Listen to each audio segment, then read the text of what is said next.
يا مساء الفل. حكايتنا النهاردة هي حكاية مثل بينهي أي نقاش بضربة قاضية من الآخر كده، اللي بيحط النقط على الحروف. إحنا في مصر وفي حياتنا ما نحبش أي حد يحط لنا شروط.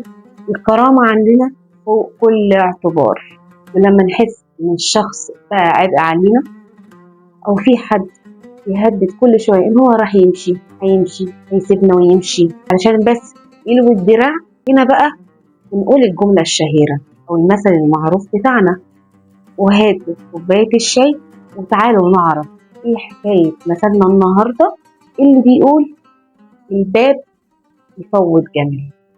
وإمتى اتقالت أول مرة؟ واشمعنى الجمل اللي بيفوت من الباب؟ يلا بينا. ياه، مجمعنا عالطبلية وريحة زمان الفهية، أصل المثل وقصة أكلة وحكمة مصرية عافية، بين حارة وسكة وبيت قديم بنصون تراثنا العظيم. ومع شيرين هنحكي عن بكرة والقديم، حكايات مصرية مننا ولينا ومكملة فينا.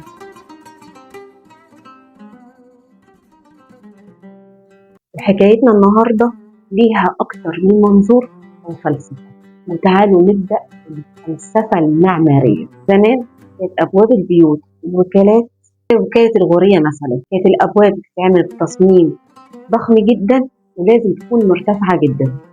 السبب زمان كان التجار عشان يتنقلوا من مكان لمكان بالبضاعة كان بيمشوا على الجمال، فالمصري هنا عمل صيحة معمارية في وقتها، عمل بيبان ضخمة ومرتفعة جدا عشان الجمال المحملة بالبضاعة تقدر تخش للساحة وتوزع البضاعة على الوكالات.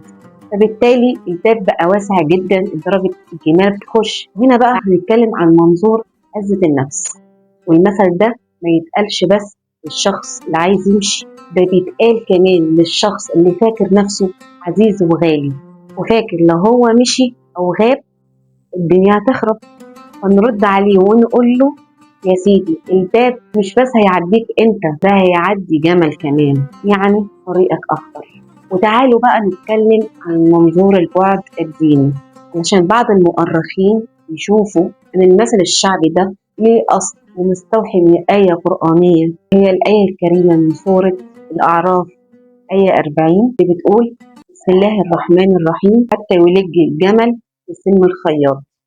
صدق الله العظيم. بس المصريين قلبوا المعنى من الاستحالة، دخول الجمل في خرم الإبرة، إلى السعي والترحيب بالرحيل، ودخول الجمل من باب الواسع كنوع من المبالغة في الاستغناء.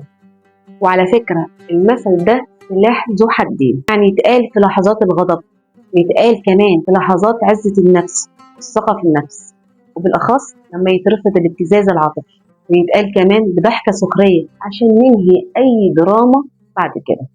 يعني نقول له: الباب يفوت جمل. قولوا لي بقى ايه رأيكم في حكايتنا النهارده؟ وهل فعلا شايفين ان المثل ده قاسي ولا عادي؟ مستنيه ردكم في الكومنتات. ما تنسوش اللايك والشير والاشتراك. وخلصت حكايتنا النهارده، بس حكايات مصرية مع شيرين لسه فيها كتير. استنوا الحكاية اللي جاية. بحفظ الله.